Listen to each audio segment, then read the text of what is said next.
अरे यार, रात्रीचे 11 वाजलेत आणि आम्ही उद्या सकाळी 5 वाजता अलिबागसाठी निघणार आहे. तो त्यासाठी आमचा विचार चालला आहे की आम्ही उद्याची जी नाईट असेल ती बीचवरती स्पेंड करायची. सो बीचवरती नाईट स्पेंड करण्यासाठी आम्ही टेंट घेतो आहे. तो टेंट घेण्यासाठी एक GTPला चाललो आहे. मी एक फ्रेंड आहे माझा, म्हणजे आम्ही अजून भेटलो नाही कधी, फर्स्ट टाईम भेटणार आहे मी आता. तो टेंट रेंटनी देतो. सो तिकडे आता त्याच्याकडे 2 टेंट घ्यायला चाललो आहे मी. एक अत्यंत वाईट बातमी आहे आपल्यासाठी, कारण जेव्हा मी गोव्याला गेलो होतो, जर मी माझ्या फेसबुकला जर ॲड असेल तर तुम्हाला माझ्या पोस्टवरून कळलंच असेल की आपला गोप्रो कॅमेरा होता ज्यावरती आपण शूट करायचो, तो हरवला, तो पाण्यामध्ये पडला. सो काही दिवस तरी आपल्याला आता बाईक राईडचे व्हिडिओ बघायला नाही मिळणार. मी एक नवीन घ्यायच्या प्लॅनिंगमध्ये आहे आणि जो आता तुम्ही व्हिडिओ बघताय तो SJ4000 कॅमनी शूट करतो आहे मी. आता तो मी कॅम टेस्ट करतो आहे. मला माहीत नाही माझा व्ह्यूइंग अँगल कसा आहे. तुम्हाला जो व्ह्यूइंग अँगल आहे, जो तुम्हाला समोरचं चित्र आहे ते कसं दिसते मलाही नाही माहीत, कारण टेस्ट करायला वेळच नाही मिळाला.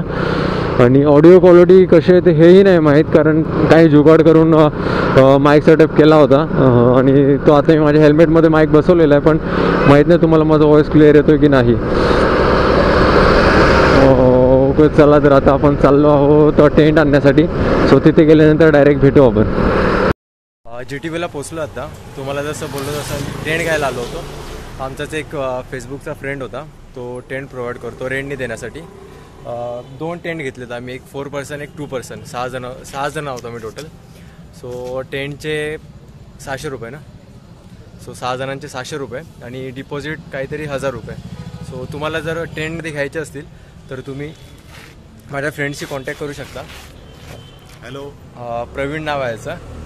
आणि इन फ्युचर तुम्हाला जर कधी टेंट हवे असतील तर याच्याशी कॉन्टॅक्ट करा, कारण तुम्ही कोणत्या शॉपमधून घ्यायला गेलात तर 500 रुपीज एका टेंटचे चार्ज करतात. कारण मी लास्ट टाईम मला जेव्हा हवे होते तेव्हा त्यांनी 500 रुपीज चार्ज घेतले होते पर नाईटचे, पण जेव्हा तुम्ही याच्याकडून घ्याल तुम्हाला नक्की हा कमी रेटमध्ये देईल. नक्कीच. गुड मॉर्निंग आहे. सकाळचे 5:45 वाजलेत आणि आम्ही 5 वाजता निघणार होतो, पण ॲज युजली नेहमीप्रमाणे उशीर झालेला आहे. 5:45 वाजलेत. आता एक 45 मिनिट लेट झालेला आहे. इथून आम्ही डायरेक्ट दिव्यागरला जाणार आहोत. तुम्ही बघाल मी कॅमेराचा एक सेटअप केलेला आहे. आम्ही कॅमेरा डायरेक्ट हेल्मेटच्या टॉपला माउंट केलेला आहे आणि जे नवीनवालं हेल्मेट आहे ते मी एका फ्रेंडला देतो आहे, कारण त्याला मी वरती माउंट नव्हतं लावलं कॅमेऱ्याचं आणि याला ऑलरेडी माउंट लावलेलं होतं. आम्ही आता मानकुरवरून निघतोय अलिबागला जाण्यासाठी. दिव्यागरला चाललो आहे. आपल्यासोबत एक RS पल्सर आहे, एक CBZ, एक सुझुकी हयाती आणि आपले एंजल. मानकुरवरून निघालो आम्ही आता. माहिती नाही तुम्हाला दिसू शकतं की नाही, कारण हा जो आहे तो गोप्रो नाही आहे, SJ कॅमेरा माउंट केलेला आहे मी. आपलाच एक मराठी यूट्यूबर आहे, मराठी मोटो व्लॉगर आहे, MI रायडर करून. तुम्ही त्याचा चॅनल चेक करू शकता. व्हिडिओ आवडले तर नक्की सबस्क्राईब करा त्याला. त्यांनी हेल्प केली मला. मी त्याला कॅमेऱ्यासाठी जस्ट विचारलं मी की मी 2 दिवसासाठी अलिबागला चाललो आहे, तुझा कॅमेरा मिळेल काय. त्यांनी काही विचार न करता मला डायरेक्ट हो सांगितलं. सो स्पेशली थँक्स त्याचे. थँक्स MI रायडर मला कॅमेरा दिल्याबद्दल. आणि सो आजचा जो ब्लॉग बनेल तो पूर्ण SJ4000 वरती बनेल. अलिबागला जाण्यासाठी 2 रूट आहेत. एक तुम्ही पेन मार्गे जाऊ शकता आणि दुसरा एक पाली मार्गे. सो तुम्ही पाली मार्गे जायचं असेल तर तुम्हाला टुवर्ड्स खोपोली साईडला यावं लागेल. खोपोली साईडला आल्यानंतर एक खालापूरचा एक जंक्शन लागतो. त्या खालापूर जंक्शनपासून तुम्हाला राईट घ्यावा लागेल. खालापूर जंक्शनपासून राईट घेतल्यानंतर सरळ तसंच पुढे गेल्यानंतर तुम्हाला एक एक्सप्रेस वेचा ब्रिज लागेल. त्या ब्रिजच्या खालून तुम्हाला जायचं आहे. त्या ब्रिजच्या खालून गेल्यानंतर एक पालीफाटा लागेल. त्या पालीफाट्यापासून सरळ 30 किलोमीटरवरती पाली आहे, गणपतीची पाली. तो तिथपर्यंत तुम्हाला यायचं आहे. तिथून पुढे माणगाव आणि माणगाववरून सेम रूट. पाली रूट घेण्याचं कारण असं की इथून रोड खूप चांगला आहे ॲज कम्पेअर टू पेनचा रस्ता. तो आम्ही हा रूट घ्यायचा ठरवला. आणि हा समोर एक्सप्रेस वे आहे. एक्सप्रेसवेच्या खालून जावं लागतं. जर तुम्ही लेफ्ट हँड घेऊन सरळ गेला तर तुम्ही एक्सप्रेसवेला जाल. बाईक एक्सप्रेसवेला अलाउड नाहीत. सो मेक शुअर तुम्हाला जायचं असेल तर इथून राईट घ्यायचा तुम्हाला. राईट आहे, राईट राईट राईट राईट. हा जो समोर आहे तो मुंबई पुणे एक्सप्रेसवे. हां कुठे एक्सप्रेस.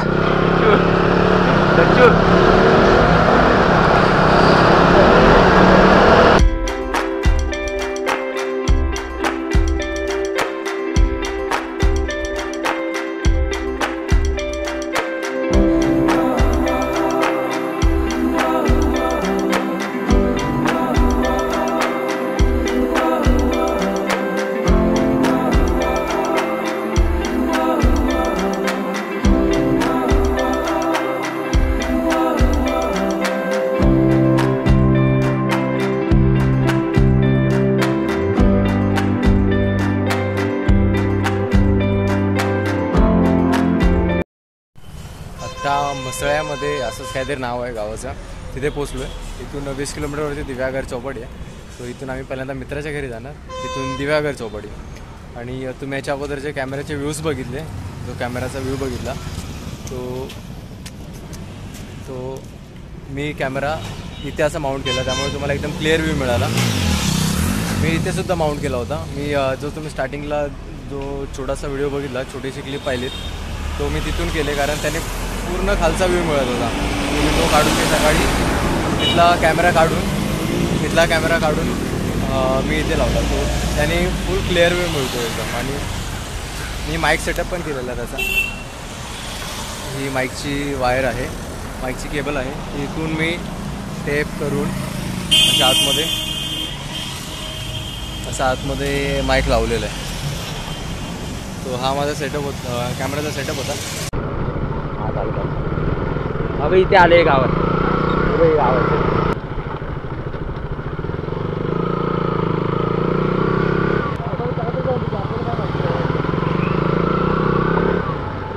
आता गल्लीत टाकायचं गाड्या. इथून आता गल्लीत टाकायची गाड्या. ते गल्लीत टाकायचं. Okay. 195 kilometre from Mankhurd. 195 kilometre झाले मानखुर्दपासून. ऑलमोस्ट 200 किलोमीटरपर्यंत आलो आहे आम्ही. फायनली पोचलो आहे मित्राच्या गावी.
मित्राच्या घरी जेवण करून निघालो होतो आम्ही आता हरिहरेश्वरला जायचं होतं, पण इथून 50 किलोमीटरवरती हरिहरेश्वर असल्यामुळे आमचे 3 तास ट्रॅव्हलिंगमध्ये जातील. 50 सिंगल 50 आहे, रिटर्नचा 100 होईल. आणि 1.5 तास जाणे, 1.5 तास येणे प्लस 1 तास तरी टाईमपास होईल. सो तिथे टोटल 4 तास जातील आमच्या. आणि आता वाजले 4, यायला खूप उशीर होईल. सो आम्ही आत्ता हरिहरेश्वर कॅन्सल करून श्रीवर्धनला चाललो आहे. श्रीवर्धन करून संध्याकाळी मे बी आमचा हॉल्ट दिव्यागर बीचला असेल, कारण आम्ही मुंबईवरून टेंट घेऊन आलो होतो राहण्यासाठी. सो मे बी दिव्यागरला आमचा होल्ट असेल, दिव्यागर बीचला. दिव्यागरला जाण्याचं म्हणजे चौपाटीला. दिव्यागर होते.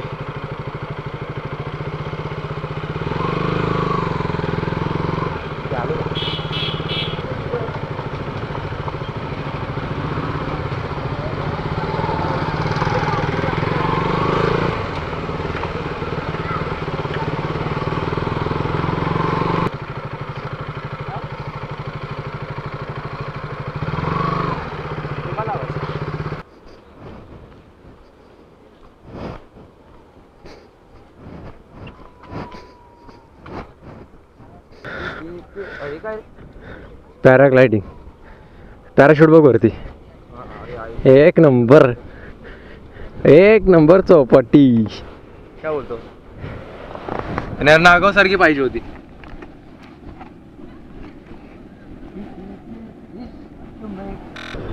आमचं पूर्ण प्लॅनिंग फिक्सकडलेलं आहे. आम्हाला स्टे करायचा होता दिव्यागरला, त्यासाठी आम्ही टेंट्स घेऊन आलो होतो. पण तुम्ही बघताय हा बीच खूप मोठा आहे आणि याच्या पाठीमागे ही अशी सर्व झाडं आहेत. तो आम्ही इथे कुठे टेंट लावला तर बाय चान्स भरती आली तर पाणी तिथपर्यंत येऊ शकतं. त्यामुळे दिव्यागरला स्टे करायचा प्लॅन तर आमचा फ्लॉप झालेला आहे. तो इथून मे बी अलिबागला जाण्याचा प्लॅन बनेल आणि अलिबागला जा नागाव बीचला आम्ही कदाचित स्टे करू शकतो. तेच प्लॅनिंग चालू आहे. पण दिव्यागर बीच खूप छान आहे आणि दिव्यागर बीचची लांबीसुद्धा खूप आहे. तिथून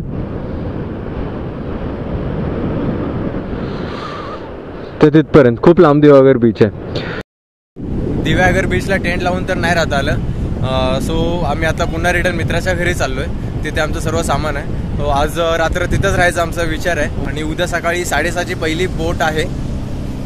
उद्या सकाळी 6:30ची पहिली बोट आहे दिघीवरून मुरुड. सो त्या बोटीने आम्ही मुरुडला जाऊ.